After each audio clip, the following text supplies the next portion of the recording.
Wow. Let's make Riz coffee. This helps you with your bloating and everything else. Pause to read.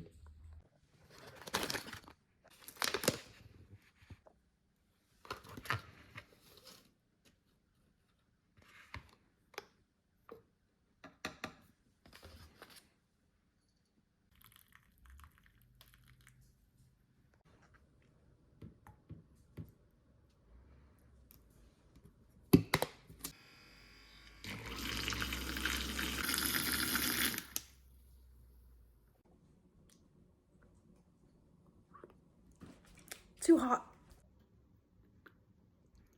Ah. Wow. Okay, it's super hot, but oh my god.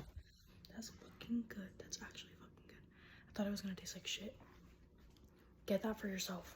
I'm gonna leave the link. This is what it looks like. It's this exact flavor. Holy fuck. Holy fuck. Comment down below if you want me to see if I like the overnight oats. I don't like oats. So we're gonna see if this is good. Because when you start eating healthy,